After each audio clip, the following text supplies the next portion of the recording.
तो फिल्म की शुरुआत में हमें एक टीवी शो के जरिए एक हॉन्टेड हॉस्पिटल की कहानी सुनाई जाती है। ये एक मेंटल असाइलम था जहाँ पर पागलों का इलाज किया जाता है, लेकिन यहाँ पागलों का इलाज नहीं होता था, बल्कि डॉक्टर रिचर्ड अपने बड़े ही भयानक एक्सपेरिमेंट्स कर करके अपने मरीजों को यहाँ पर मार दिया करते थे, यानी उनका मर्डर कर दिया करते थे। फिर एक दिन सभी मरीजों ने यहाँ से भागने का फैसला किया, लेकिन डॉक्टर रिचर्ड के लगाए मैकेनिज्म की वजह से भागने से पहले ही हॉस्पिटल के सारे दरवाजे खिड़कियां बंद हो गई और वो लोग इसी हॉस्पिटल में बंद होकर रह गए। सारे मरीजों ने मिलकर इस हॉस्पिटल को आग लगा दी, जिस आग में डॉक्टर रिचर्ड के साथ साथ उसके सारे मरीज भी जलकर वहीं पर मारे गए। लेकिन डॉक्टर रिचर्ड के 5 स्टाफ मेंबर उस आग से बचकर भागने में कामयाब हो गए थे। उस दिन के बाद से आज तक उस हॉस्पिटल को हाउस ऑफ हॉन्ट कहा जाता है, यानी एक डरावना भूतिया घर जहाँ पर कोई रह नहीं सकता, कोई एक दिन भी सरवाइव नहीं कर सकता। ये शो एक लड़की देख रही थी। वो लड़की जो बाथटब में बैठकर ये प्रोग्राम देख रही थी, वो फौरन अपने हस्बैंड को कॉल करती है और कहती है कि उसने हाउस ऑफ हॉन्ट में अपनी बर्थडे पार्टी अरेंज करनी है। यहाँ इनकी बातों से हमें पता चलता है कि उसका हस्बैंड स्टीवन एक बहुत अमीर इंसान तो है ही, लेकिन इन दोनों का रिलेशन कुछ अच्छा नहीं। यहाँ तक कि लॉरेन ने तो एक मर्तबा अपने हस्बैंड स्टीवन का मर्डर करने की भी कोशिश की है ताकि वो उसका सारा पैसा ले सके। स्टीवन इस टाइम भी लॉरेन की फोन कॉल पर ज्यादा ध्यान नहीं देता और उसका फोन काट देता है, क्योंकि इस टाइम वो एक न्यूज चैनल को इंटरव्यू दे रहा था और अपने नए खुले हुए अम्यूजमेंट पार्क को इंट्रोड्यूस करवा रहा था। ये अम्यूजमेंट पार्क बाकी पार्क से बहुत अलग था, क्योंकि यहाँ की थीम हॉरर थी। अब स्टीवन एंकर्स को लेकर अपनी न्यू राइड के टेस्ट के लिए चला जाता है। पहले तो ये लिफ्ट काफी अच्छे से चल रही थी, पर अचानक लिफ्ट जोर से हिली और नीचे से कुछ टूटने की आवाजें आई। ये फ्लोर सी थ्रू था, जिसके नीचे से इन्हें सब दिखाई दे रहा था कि लिफ्ट का मैकेनिज्म टूट रहा है। ये सब लोग पैनिक हो जाते हैं और अगले ही मिनट पता चलता है कि ये उन पर प्रैंक हो रहा था। नीचे जो उन्हें लिफ्ट का मैकेनिज्म टूटता दिखाई दे रहा था, वो एक 3D एनिमेशन थी जिसे फ्लोर पर इंस्टॉल किया गया था। इसके बाद ये लोग रोलर कोस्टर में चले जाते हैं। रोलर कोस्टर की राइड एंजॉय करते हुए अचानक उसका भी ब्रिज टूट गया, लेकिन ये भी पहले की तरह एक प्रैंक था, क्योंकि जैसा हमें पहले पता है कि ये अम्यूजमेंट पार्क हॉरर थीम पर था, तो ऐसी कई चीजें तो इसमें थी जो लोगों को बहुत पसंद आई। अब यही रोलर कोस्टर की राइड के बाद लॉरेन दोबारा स्टीवन को कॉल करती है और कहती है मुझे अपनी पार्टी हॉन्टेड हाउस ऑन हिल पे ही करनी है, जिसके लिए अब स्टीवन मान भी जाता है और अपनी गेस्ट लिस्ट बनाता है। और फिर बाद में हमें देखने को मिलता है कि किसी अनदेखी पावर ने वो गेस्ट लिस्ट चेंज कर दी है। अब अगले दिन हमें देखने को मिलता है कि 4 गेस्ट हॉन्टेड हाउस ऑन हिल पर पहुंचे हैं लॉरेन की पार्टी के लिए,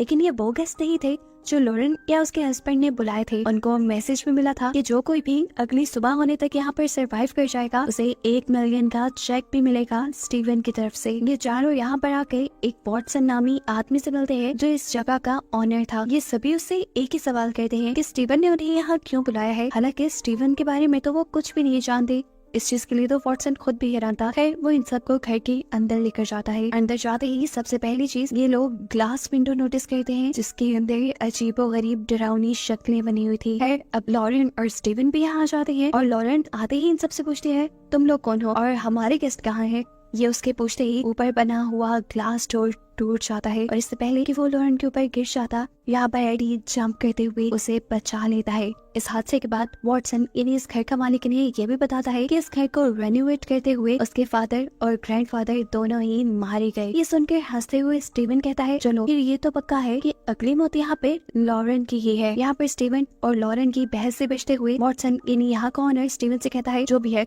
मुझे यहाँ का रिंग दो और मैंने यहाँ से जाना है, मैं नहीं रुकने वाला। यहाँ पर देखने को मिलता है कि स्टीवन ने पहले से ही 1-1 मिलियन के काफी सारे चेक्स लिख रखे थे। जो कोई भी यहाँ से सरवाइव कर जाता उसे ये चेक्स मिल जाते। वॉटसन को भी वो यही कहता है कि अगर तुम पूरी रात यहाँ रहोगे तो ये चेक तुम्हें भी मिल जाएगा। साथ ही स्टीवन ये भी बताता है कि अगर इस गेम में कोई मर जाता है तो उसका चेक जीतने वाले को दे दिया जाएगा। स्टीवन ये भी कहता है सबसे कि मैं तुम में से किसी को भी नहीं जानता और मुझे ये भी लगता है कि ये गेस्ट लिस्ट मैंने नहीं बल्कि मेरी वाइफ ने चेंज की है। जवाब में अब वॉटसन उससे कहता है, देखो भाई स्टीवन, तुम ही खेलो ये गेम, मैं नहीं रुकने वाला यहाँ। मुझे अपनी जान बहुत प्यारी है, तो मुझे पेमेंट दे रही हो या नहीं। जब स्टीवन पेमेंट देने से इनकार करता है तो वो बिना पेमेंट के ही यहाँ से जाने वाला था, लेकिन अचानक से घर का डोर और विंडोज ऑटोमेटिकली बंद हो गई, उसी मैकेनिज्म की वजह से जो डॉक्टर रिचर्ड ने अपने पागल पेशेंट्स के लिए बनाया था। ये देखकर वॉटसन तैश में आ गया और उसने विंडोज तोड़ना शुरू कर दी ताकि वो यहाँ से बाहर निकल जाए, लेकिन कुछ नहीं हुआ क्योंकि विंडोज की दूसरी तरफ आयरन बार्स लगी हुई थी जो उसे बाहर जाने से रोक रही थी। अब वॉटसन सभी लोगों को बताता है कि ये मैकेनिज्म डॉक्टर रिचर्ड का बनाया हुआ था ताकि उसके पागल मरीज यहाँ से भागे ना। और सुनने में आता है कि इसी मैकेनिज्म की वजह से सारे मरीज जब यहाँ पर फंस गए थे तो उन्होंने आग लगा दी इस जगह को और सभी लोग मर गए। सिर्फ 5 स्टाफ मेंबर्स ही यहाँ से भागने में कामयाब हो पाए थे। ये बातें सुनकर सभी लोग डरने लगे थे। वॉटसन कहता है, इतना ही नहीं, ये घर अभी भी अलाइव है। एडी पूछता है, इसका क्या मतलब? तो वॉटसन जवाब में कहता है, इसका मतलब ये कि उन पेशेंट्स और डॉक्टर रिचर्ड की सोल अभी भी इस घर में है, इसीलिए इसे हॉन्टेड हाउस कहा जाता है। जितने भी लोग यहाँ आए हैं हमेशा मारे जाते हैं और मैं नहीं चाहता कि हम यहाँ पर मर जाए, इसीलिए हमें किसी तरह वो मैकेनिज्म ढूंढना होगा जिससे इन दरवाजा को खोलकर हम यहाँ से बाहर जा सके। इनकी इन्हीं बातों के दौरान यहाँ पर लोरन आती है और सबसे कहती है, मुझे तो लगता है कि ये सारी स्टीवन की गेम है, उसी ने ये लॉकडाउन किया है। ये सुनकर एक दूसरा आदमी उसके पास आता है और कहता है, शराफत से खोल दो, नहीं तो तुम्हारा जो हशर होगा उसके जिम्मेदार तुम खुद ही होगे। स्टीवन सबको एतबार दिलवाता है, ये मैंने नहीं किया, लेकिन हाँ मैं इतना जानता हूँ कि इस लॉकडाउन का मैकेनिज्म सारा बेसमेंट में है, बेसमेंट में ही जाकर इसे खोला जा सकता है। ये बात सुनकर लोरन कहती है, अरे अरे ये गन्स अपने पास रख लेना, इसका कोई एतबार नहीं, चाहे इसने नीचे भी अपने अम्यूजमेंट पार्क की तरह कुछ सरप्राइजेस रखे हो। अब ग्रुप के 3 मेंबर बेसमेंट पे जाते हैं टॉर्च लेकर वो मैकेनिज्म ढूंढने के लिए, और नीचे जाते ही अजीबोगरीब ढांचे उन्हें डरा चुके थे। ग्लास केजेस के अंदर बहुत ही अजीब अजीब स्टैचूज को रखा गया था। माना जाता है कि इनसे डरा कर पागल लोगों का इलाज किया जाता है। ये लोग आगे बढ़ते हैं तो अचानक ऊपर से सीलिंग टूट कर गिर जाती है, जहाँ पर एडी जेनिफर को पीछे खींच कर उसकी जान बचाता है। अब सीन कट होकर हमें दिखाया जाता है कि स्टीवन ने सच में यहाँ पर कुछ सरप्राइजिंग चीजें रखी हुई थी, जिसके लिए यहाँ पर एक ऑपरेटर भी था और वो अभी हुए हुए हादसे के ऊपर हंस रहा था। स्टीवन यहाँ उसे आकर डांटता है, तुमने मेरी परमिशन के बगैर यहाँ का दरवाजा क्यों बंद किया? लेकिन ऑपरेटर से कहता है, नहीं मैंने तो यहाँ का दरवाजा लॉक नहीं किया। स्टीवन को लगने लगा कि इसके पीछे उसकी वाइफ होगी। अब सीन कट होकर दोबारा हमें उसी ग्रुप को दिखाया जाता है जो बेसमेंट में थे। यहाँ इन्हें लग रहा था कि बेसमेंट को जलने के बाद से अब तक रेनोवेट ही नहीं किया गया। अब एकदम से इन लोगों के सामने स्टीवन भी आ जाता है जो इनके साथ वो मैकेनिज्म ढूंढने लग गया था, क्योंकि वो जानता था ये सब उसके कंट्रोल में नहीं और अब उसे भी लग रहा था कि वो यहाँ पे स्टक हो जाएगा। उन्हें यहाँ पर एक मेटल डोर दिखाई देता है जिसके बारे में वॉटसन बताता है कि ये मैकेनिज्म नहीं हो सकता। ये लोग उस डोर को छोड़कर आगे चले जाते हैं और हमें उस डोर के ऊपर अजीब सी ब्लैक शेडोज को दिखाया जाता है।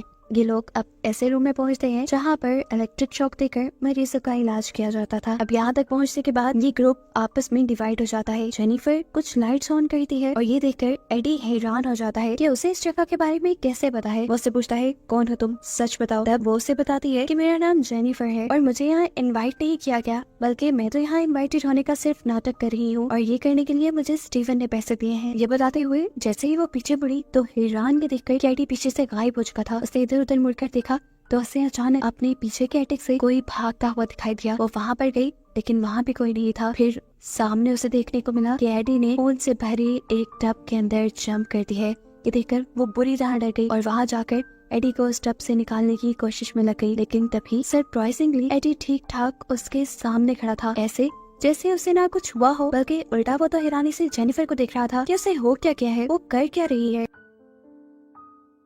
अब जेनिफर बहुत ज्यादा डर चुकी थी। वो एडी के साथ ऊपर आती है और स्टीवन से पूछती है, ये क्या हरकत है, नीचे क्या अजीबोगरीब चीजें तुमने सेट की हैं, क्या तुम हमें मारना चाहते हो? ये बातें सुनकर स्टीवन उससे कहता है, नहीं मैंने नीचे कुछ नहीं किया, मैं तो ऊपर कंट्रोल रूम में था। और एक हैरानी की बात यहाँ पर स्टीवन को ये पता चली थी कि मैकेनिज्म रूम यहाँ पर कहीं है ही नहीं। और ये सुनकर ये सभी काफी हैरान हो जाते हैं। अब देखने को मिलता है वो 2 लोग जो नीचे जाकर अलहदा हो गए थे, उनमें से एक लड़की नीचे बेसमेंट की वीडियो बना रही थी और ये बनाते हुए वो ऑपरेशन रूम में चली गई, जहाँ जाकर कैमरे में उसे नजर आया कि डॉक्टर रिचर्ड अपने पेशेंट का स्टाफ मेंबर के साथ मिलकर ऑपरेशन कर रहे हैं। ये देखते ही वो हैरान हो गई। उसने कैमरा नीचे किया तो वहाँ कुछ भी नहीं था। डरकर जब वो पीछे मुड़ी तो वहाँ पर एक भूत था, अजीब सी शक्ल वाला भूत जो एकदम से उसके करीब आकर इतना जोर से चिल्लाता है कि उसकी स्किन भी खिंचने लग जाती है। वो भी जोर से चिल्लाती है और ऊपर सभी लोग उसकी चीखें सुनकर डर जाते हैं। वो जानते थे कि नीचे कुछ अजीब हुआ होगा, इसीलिए वो लोग बेसमेंट को चेक करने आए, जहाँ उन्हें खून की बहती धार के अलावा कुछ नहीं मिला। अब वहाँ पर सिर्फ उस लड़की का कैमरा पड़ा था, जिसे लेकर ये लोग ऊपर आ गए और कैमरे की आखिरी फुटेज में हमें सिर्फ उस लड़की का हाथ दिखा और किसी ना दिखने वाली चीज ने उसे वहाँ से खींच लिया और कहीं और ले गया। साफ मतलब था कि वो मर गई है और उसके साथ जो कुछ भी हुआ है वो यहाँ के घोस्ट यानी भूतों ने किया है। ये वीडियो देखकर लोरेन क्लैप करते हुए आती है और स्टीवन से पूछती है कैसे किया इसका मर्डर, बताओ तो जरा। लेकिन स्टीवन तो खुद हैरान था कि ये हो क्या गया है। यहाँ पर अब लोरेन उसके ऊपर गन पॉइंट कर देती है, जिसके ऊपर स्टीवन ज्यादा ध्यान नहीं देता क्योंकि उसे लग रहा था कि ये लोडेड नहीं। लेकिन फिर लोरेन उसे जब ग्लास को शूट करके दिखाती है तो उसे यकीन आ जाता है कि लोरेन उसे मार भी सकती है और किसी भी हद तक जा सकती है। अब तो वाकई उसे डर लगने लगा था, इसलिए वो फौरन अपने ऑपरेटर के पास जाता है। वो उसे कुछ कमांड देना चाहता था, लेकिन उसने वहाँ जाते ही देखा कि ऑपरेटर का फेस बहुत ही बुरे तरीके से खाया गया था, यानी उसे भी किसी ने मार दिया था। ये चीज उसे डरा देती है और अब वो खुद जब सीसीटीवी फुटेज देखता है तो उसे एक बहुत ही डरावनी चीज दिखाई जाती है कि डॉक्टर रिचर्ड का भूत एक चाकू लेकर लोरेन के रूम की तरफ बढ़ रहा है। अब स्टीवन लोरेन को बचाने के लिए फौरन यहाँ से भाग के जाता है और दूसरी तरफ दिखाया जाता है कि पूरा ग्रुप लोरेन को ही ढूंढ रहा था। और जब ये लोग ये काम कर रहे थे तो एकदम से इस जगह की लाइट्स फ्लिकर होने लगी और फिर उन्हें ऑपरेशन थिएटर से अजीबोगरीब आवाजें आने लगी। जाकर जब इन्होंने देखा तो लोरेन और बेड बुरी तरह शेक कर रहा था। ऐसा लग रहा था कि किसी ने उसके ऊपर इलेक्ट्रिक शॉक थेरेपी शुरू कर दी है। इसे बंद करने के लिए ये सभी लोग मिलकर यहाँ पर स्विच ढूंढने लग जाते हैं और आखिर एक लड़की ठीक स्विच देकर उसे बंद करने में कामयाब भी हो जाती है। जितनी देर में इन्हें ये स्विच मिला था उतनी देर में लोरेन मर गई थी। ये देखकर स्टीवन जब तक यहाँ पहुंचा तो उसे बहुत दुख हुआ और उसने उसी में सभी गेस्ट के ऊपर गन पॉइंट कर दी, क्योंकि उसे लग रहा था ये सारा काम यहाँ पर आए गेस्ट ने किया है। लेकिन यहाँ उल्टा जेनिफर स्टीवन के ऊपर गन पॉइंट कर देती है, क्योंकि उसे लग रहा था यहाँ पर सारी इन अजीब चीजों के पीछे स्टीवन है, जो शायद अपनी वाइफ को ही मारने के मिशन से यहाँ आया था। अब इस चीज की सजा देने के लिए ये सब लोग मिलकर स्टीवन को सैचुरेशन चैम्बर के अंदर डाल देते हैं और उस मशीन को ऑन कर देते हैं, जो मशीन कॉन्टिन्यूसली घूम रही थी और इसके अंदर बहुत सारी पिक्चर्स स्टीवन को नजर आने लगी थी। इस मशीन की वजह से स्टीवन को हेलुसिनेशन होने लगते हैं। उसे ऐसा लगता है जैसे वो पानी में डूब रहा है और फिर अचानक उसे इसी पानी में से एक खौफनाक बड़े से मुंह वाला घोस्ट निकलता दिखाई देता है, जिसे देखकर वो इतना डर जाता है कि वहीं बेहोश हो जाता है। ये काम करने के बाद ये लोग इसी एरिया को सर्च करते हुए डॉक्टर रिचर्ड के ऑफिस तक पहुंच जाते हैं, जहाँ जाकर इन्होंने देखा कि यहाँ पर जितने भी लोग आए थे ये सब लोग उन्हीं के रिश्तेदार थे, जो 5 स्टाफ मेंबर यहाँ से बचकर भाग गए थे। और ये बात उनके लिए शॉकिंग थी।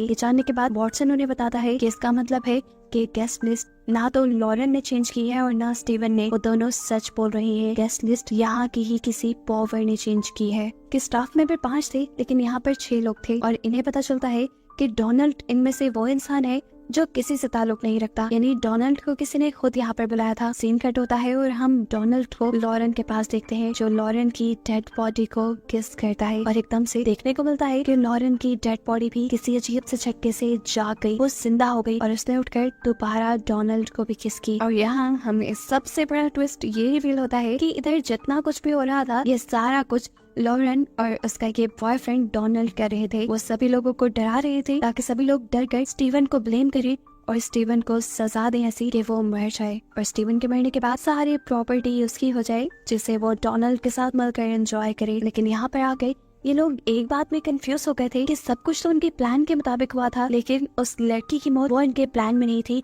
ना ही उसके जिम्मेदार ये दोनों थे। लोरेन इस बात पे ज्यादा ध्यान नहीं देती, उल्टा वो डोनाल्ड से कहती है मुझे तो इस बात की परेशानी है कि बाकी लोग इतना डर ही नहीं गए कि वो जाकर स्टीवन को कोई बड़ी सजा दे या उसे मार दे। अब कुछ सोचते हुए वो एकदम से ही डोनाल्ड के ऊपर ही हमला कर देती है और उसे चाकू मार देती है ताकि वो इसका इल्जाम स्टीवन पे लगा सके और फिर वो सारे मेहमान वो सारे गेस्ट मिलकर स्टीवन को मार दी। उसने अपने ही पार्टनर डोनाल्ड को मार दिया था। साफ मतलब था कि उसने डोनाल्ड को भी अपने मतलब के लिए साथ रखा हुआ था। यहाँ हम देखते हैं कि सभी लोग डोनाल्ड के इंतजार में थे। डोनाल्ड जब काफी देर तक उनके रूम में नहीं आता तो वॉटसन डोनाल्ड को ढूंढने के लिए बेसमेंट पे जाता है, जहाँ बेसमेंट में जाने पर उसे ताजा खून की लाइनें दिखाई दी और ये लोग जान गए कि यहाँ पर डोनाल्ड मर गया है और इस चीज का इल्जाम लॉरेन के प्लान के ठीक मुताबिक वो स्टीवन को देने लगे और जाकर उन्होंने सैचुरेशन चैम्बर खोलकर चेक करने की कोशिश की कि क्या स्टीवन जिंदा भी है या मर गया। जैसे ये लोग उस चैम्बर को खोलते हैं तो उसमें स्टीवन के बजाय डोनाल्ड की लाश दिखाई देती है और ऐसे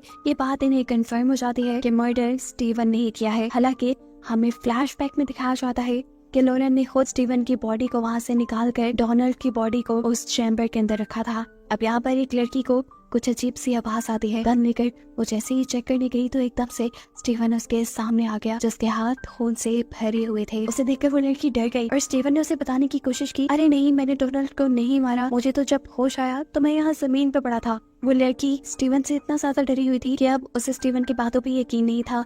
उसे लग रहा था कि स्टीवन उसे भी मार देगा, इसीलिए कुछ भी होने से पहले वो स्टीवन को ही शूट करके मार डालती है। ये करने के बाद वो सभी लोग बेसमेंट से वापस ऊपर की तरफ चले जाते हैं और तब हमें देखने को मिलता है कि लोरेन अब स्टीवन की लाश के पास आई और अजीबोगरीब बातें करने लगी। जैसे उसने स्टीवन की लाश को बताया कि मैंने तुमसे सिर्फ तुम्हारे पैसे के लिए शादी की थी और जिंदगी के कितने साल मुझे तुम्हारे साथ बर्बाद करने पड़ गए।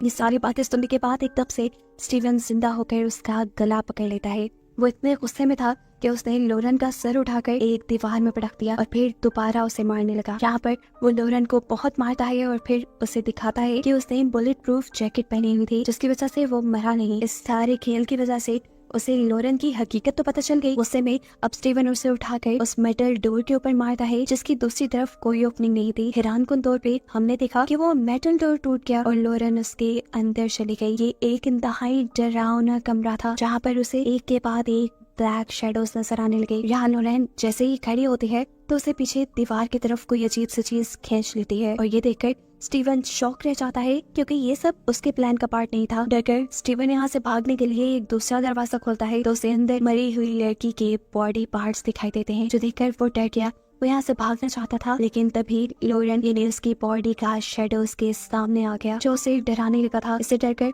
वो जब लॉबी से बाहर जाने की कोशिश करता है तो नाकाम हो जाता है, क्योंकि लॉबी का डोर अब लॉक हो चुका था। स्टीवन जोर जोर से लॉबी का दरवाजा नॉक करता है ताकि कोई उसकी आवाज सुनकर उसकी मदद करे। यहाँ पर ये तीनों एक विंडो तोड़कर यहाँ से बाहर निकलने की कोशिश कर रहे थे। उन्होंने जब स्टीवन की आवाज सुनी तो वो हैरान हो गए, क्योंकि उन्हें तो लग रहा था कि सेरा ने उसे मार दिया। डरते हुए वॉटसन आगे जाकर लॉबी का दरवाजा खोलता है तो स्टीवन एकदम से उसे लॉबी के अंदर धक्का देकर उस साइड पे आ जाता है और वो ब्लैक शेडो वॉटसन को अपने अंदर ले जाता है। स्टीवन बुरी तरह घबराया हुआ था।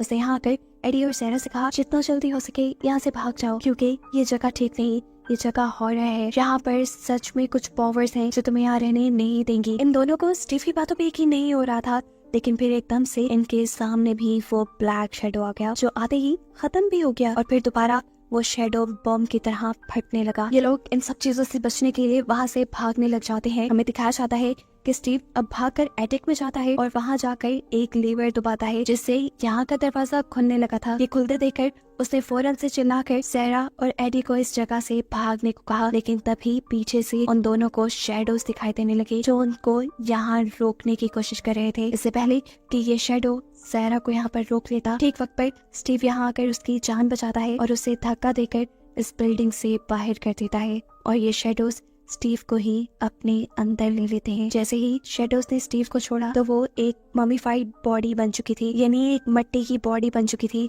जो हवा के चलते ही किसी धूल की तरह उड़ गई। यहाँ हम देखते हैं कि सेरा के यहाँ से निकल जाने के बाद एडी अभी भी यहाँ पे फंसा हुआ था। वो जल्दी से विंडो को खोलने की कोशिश करता है, लेकिन उसके बाहर निकलने से पहले ही विंडो बंद हो चुकी थी। अब तो उसे अपने पीछे भी शेडोज दिखाई दे रहे थे और उस शेडो के अंदर बहुत सारे चेहरे थे, उन सारे लोगों के जो यहाँ पर मरे थे। यहाँ पर ये सारे शेडोज उसे बताते हैं कि तुम्हारे डैड इस सब के जिम्मेदार थे, उन्होंने ही डॉक्टर रिचर्ड को अजीबोगरीब एक्सपेरिमेंट्स करने को कहा था। ये सुनकर एडी उन्हें सच बताता है कि मैं तो अडॉप्टेड था, मुझे इन चीजों के बारे में कुछ नहीं पता। ये सुनकर भी उस शेडो के ऊपर कुछ असर नहीं हुआ। वो एडी को मारने ही वाले थे, लेकिन ठीक वक्त पर यहाँ पे वॉटसन की सोल ने आकर इस जगह का दरवाजा खोल दिया और एडी फाइनली यहाँ से बचकर बाहर निकल गया। बाहर से आने वाली सूरज की रोशनी ने इस शेडो के असर को कम कर दिया था और फाइनली ये लोग बाहर निकल गए थे। देखने को मिलता है कि इनके पास एक एनवेलप भी पड़ा था, जो वॉटसन ने ही उनकी तरफ फेंका था और इसके अंदर काफी सारे $1 मिलियन के चेक थे, जो स्टीवन ने प्राइज मनी के तौर पर साइन किए हुए थे।